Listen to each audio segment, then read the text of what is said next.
esse hino, Quão Grande És Tu, a história dele que eu quero contar para vocês, ele foi composto originalmente por Carl Boberg.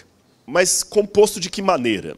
Na verdade, Carl Boberg, ele não fez um hino propriamente dito. O que aconteceu foi o seguinte: ele era sueco e ele se converteu a Deus depois de uma pregação em que ele viu uma grande tempestade, trovão, raio caindo, muito vento, muito vendaval, e ele ficou assustado com aquela tempestade, mas ao mesmo tempo ele viu tanto o poder de Deus através daquilo ali, que ele resolveu fazer, em 1885, depois da conversão dele, um poema baseado na conversão dele. Ele rascunhou, naquela noite mesmo, um poema, falando da conversão dele, como é que ele sentia Deus através dos raios, dos trovões, do vento e da chuva. Depois disso, ele logo que se converteu, ele começou a pregar como pregador leigo nas igrejas. E ele fez um sermão baseado no Salmo 29. E um ano depois, ele melhorou o poema e publicou aquele poema que ele havia feito sobre o poder de Deus em meio à tempestade, à tormenta. E qual foi a surpresa dele quando 2 anos depois, em 1888, quando ele foi pregar numa pequena igreja, os irmãos levantaram, começaram a tocar no órgão uma melodia de um hino folclórico sueco, e quando começaram a cantar, ele se surpreendeu porque a letra que eles estavam cantando era o poema que ele tinha composto. Imagina a alegria, você compõe um poema sobre o poder de Deus na natureza, na sua conversão. Um dia você vai pregar numa igreja, os irmãos levantam, começam a cantar uma melodia sueca, e a letra é justamente aquela que você havia composto. Passando o tempo... Será que não está funcionando aqui o... Oi? Tá ligado, tá ligado. Ok. Aí, aquele ficou muito famoso na Suécia, aquela música sueca com aquele poema, quando foi em 1907, alguém traduziu para o alemão. E começaram a cantar essa música agora em alemão. Depois, em 1912, alguém traduziu para o russo. Aí foi a vez de entrar em cena Stuart Kinney Hine. Stuart Kinney Hine, ele e a esposa dele foram missionários em vários países ali.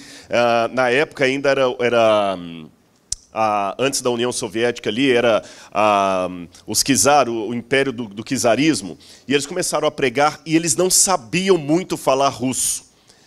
Mas o que eles fizeram? Como eles cantavam muito bem, ele e a esposa, eles ouviram aquela música em russo, que originalmente foi composto em sueco, traduzido para o alemão e traduzido para o russo. Ele e a esposa dele chegavam em praça pública e começavam a cantar em russo a primeira estrofe daquele hino. Aí as pessoas achavam bonito, começavam a chegar ali em volta, e aí eles aproveitavam para pregar a palavra de Deus. Até que em 1940, eles trouxeram esse hino para a Grã-Bretanha. Agora, olha que curioso como é que o hino demorou a ser composto parte por parte. Estamos em 1923, a época em que Kinney, com a esposa dele, faziam o dueto apenas da primeira estrofe em russo. Aí um dia eles estavam pregando numa cidade, eles não tinham onde ficar. E começou uma grande tempestade. E eles se refugiaram na casa de um professor da cidade, que foi o único que deu apoio para os dois ali. Missionário naquela época, não tinha hotel, não tinha onde ficar. Então eles falaram com aquele professor: puxa, obrigado porque você nos abrigou aqui. Ai, não, eu que agradeço, porque agora vocês vão ensinar para mim coisas da Bíblia Sagrada. E em meio àquela tempestade ali, Kinney teve uma ideia. Ele falou: olha, eu só estou cantando a primeira estrofe em russo, eu vou fazer uma estrofe em inglês. E ele com a esposa na janela, agradecendo a Deus pelas almas que se converteram pela pregação deles e vendo o poder de Deus através da tempestade, tiveram a mesma sensação espiritual que Boberg teve anos atrás. E com base nesse sentimento, eles puderam compor a primeira estrofe do hino Quão Grande És Tu, que eu queria convidar vocês a cantarem comigo. A primeira estrofe foi composta, então, em 1923, quando Kinney e a esposa dele tiveram uma experiência em meio à tempestade semelhante à de Boberg anos atrás. Vamos colocar a primeira estrofe?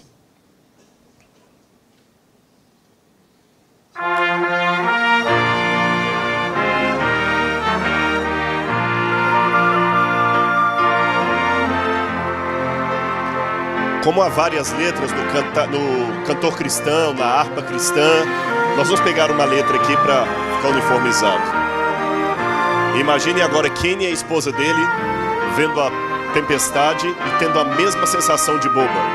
Então eles cantaram: Senhor meu Deus, quando eu maravilhado fico a pensar nas obras de tuas mãos, estrelas mil a cintilar no espaço de teu poder em manifestação.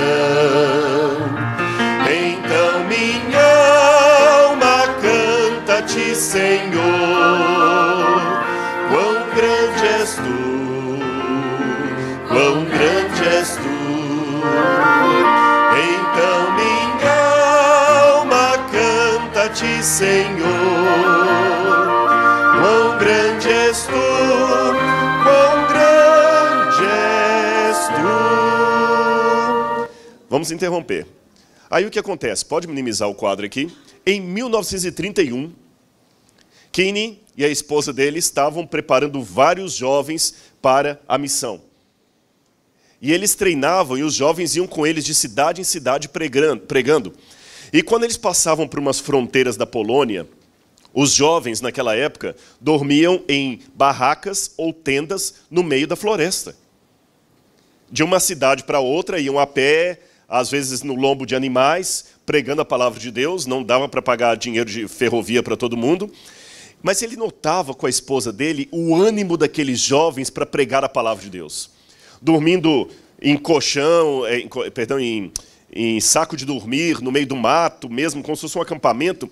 E aqueles jovens felizes ali com a fogueira e falando das glórias de Deus, das maravilhas de Deus. E ele falou com a esposa dele: puxa, que lindo, né? Em meio a essa natureza aqui, essas montanhas, os vales, eles não reclamam da comida, não reclamam de nada, só querem pregar a palavra de Deus. E a esposa dele falou: é verdade. Você não acha que aquele hino que nós fizemos mereceria uma segunda estrofe sobre o que nós estamos vendo aqui em meio à natureza? Ele falou: é verdade. E ele olhou num canto assim, viu os jovens olhando as estrelas, olhando os vales, as montanhas, preparados para pregar no dia seguinte numa nova cidade. E com base naquela visão ali, ele fez a segunda estrofe do hino em 1931. Vamos colocar a segunda?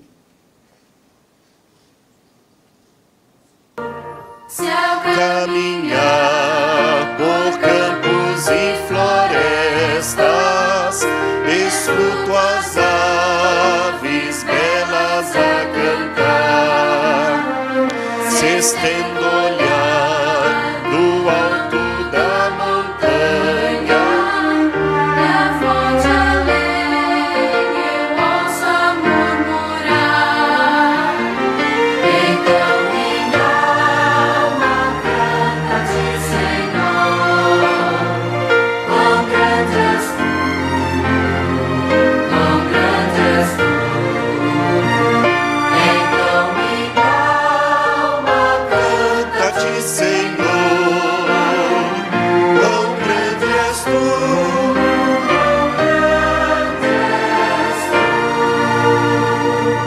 Passou o tempo e novas experiências eles tiveram. Uma que alegrou muito o casal foi quando eles foram visitar uma pequena aldeia, porque eles ouviram que ali já havia uma comunidade de crentes fiéis, estudando a palavra de Deus, e não tinham sido batizados ainda, porque não havia um pastor para fazer o batismo. Então, Kenny e a esposa dele foram lá. E descobriram, para surpresa deles, que a líder daquele pequeno grupo de crentes ali era uma mulher. Era a irmã Ludmila, casada com o senhor Dmitri. Os dois eram camponeses. E, pasmem, a senhora Ludmila era a única que sabia ler naquela aldeia. E ele falou: como é que a senhora aprendeu a ler para pregar a Bíblia para eles? Ela falou o seguinte: eu pedi a Deus inspiração para ler o livro de capa preta. E a senhora aprendeu a ler sozinha na Bíblia? Sozinha. E como é que essa Bíblia apareceu aqui? Ela falou: quando houve a queda do Império dos Czars, um soldado russo correu, porque os soldados deram debandada, né? Os que eram fiéis ao czar. E um soldado, no desespero, ao sair correndo, deixou cair para trás uma Bíblia. Eu peguei aquela Bíblia, senti que era uma coisa importante aquilo, porque falava de Deus. Ninguém na aldeia sabia ler, então eu orei a Deus e pedi a Deus para me ajudar a juntar as letras e aprender a ler. Falei com meu marido, ele orou comigo, eu aprendi a ler, e a única coisa que eu faço agora é abrir a Bíblia, leio, e o Espírito Santo dá as explicações. E ele perguntou, poxa, e qual foi a primeira mensagem da Bíblia que a senhora leu para o auditório? Sabem qual foi? São João 3,16. Porque Deus amou o mundo de tal maneira que deu o seu Filho unigênito para que todo aquele que nele crê não pereça, mas tenha a vida eterna. Que ele ficou tão emocionado que ele, depois do batismo daquele grupo de crentes, ele entrou no quarto, orou a Deus e sentiu a inspiração para fazer a terceira estrofe, que nós vamos cantar agora.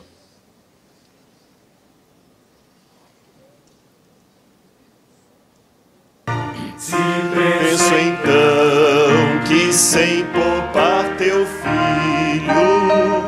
o enviaste para morrer por mim, levando à cruz os meus pecados todos, para eu viver eternamente assim. Então minha alma canta-te, Senhor, quão grande és tu, quão grande és tu. Então minha alma canta-te, Senhor, quão grande és tu, quão grande és tu.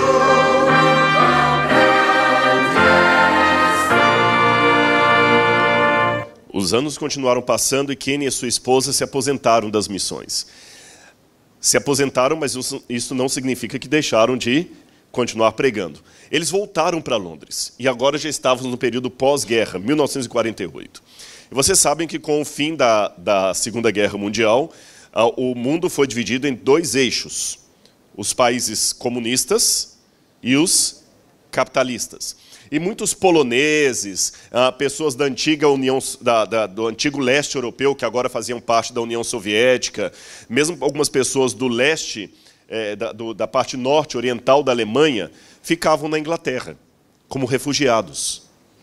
E eles pediram, Kenny, você que ainda fala um pouco de russo, porque tem muitos lá que só falam russo, fala um pouco de ucraniano também, você não pode ir lá ajudar aquelas pessoas lá? Alguns são convertidos, outros não, mas você é a pessoa ideal para falar com eles de Deus, reforçando a fé ou convertendo aqueles que ainda não conhecem a mensagem. E ele foi com a esposa dele pregar para eles. E ele falou assim, o que vocês mais queriam pedir a Deus? Ele começou o diálogo com eles assim.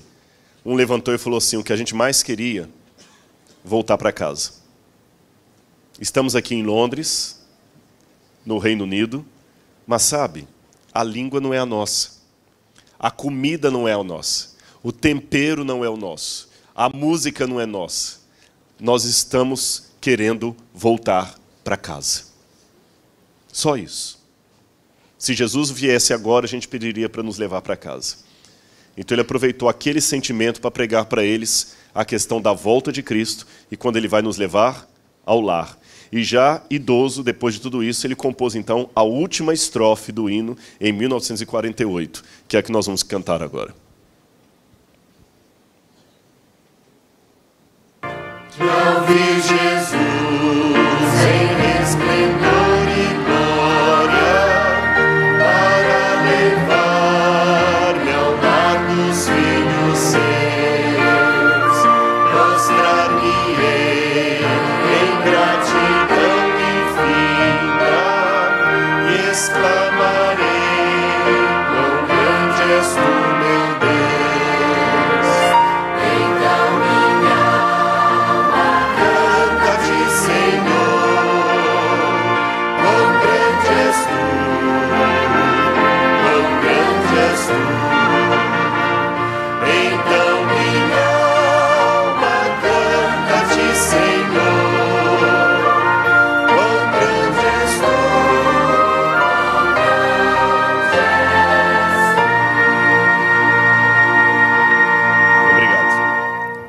Olha como é que Deus trabalha. Desde 1885 até 1948 foi o que esse hino começou para ficar do jeito que nós o conhecemos hoje. Mas a história dele não para por aqui. George Shee visitou a Inglaterra e ouviu esse hino em inglês e achou lindo. Levou e apresentou para um pregador pouco conhecido chamado Billy Graham. E tornou-se um dos hinos prediletos de Billy Graham nas grandes cruzadas que Billy Graham fazia para os Estados Unidos. E muitas pessoas se converteram na América pelo hino de Billy Graham. Depois o antigo Quarteto Arautos do Rei fez uma versão para ele em português. A harpa cristã também fez, o cantor cristão. A Voz da Profecia, a antiga Voz da Profecia, tinha o programa do pastor Roberto Mendes Rabelo e o quarteto cantava Com Grande És Tu. E na década de 1980, aquele rapaz ali também, na laje de uma casa, contemplando as estrelas, ouvindo a gravação do programa Voz da Profecia sobre as estrelas do céu, ouvia o quarteto cantando Com Grande És Tu e falava: Senhor, ajude-me um dia a pregar essa mensagem. Viu como é que o Espírito de Deus vai soprando? E agora vocês estão aqui recebendo esta mensagem. Ou seja, Deus realmente é grandioso.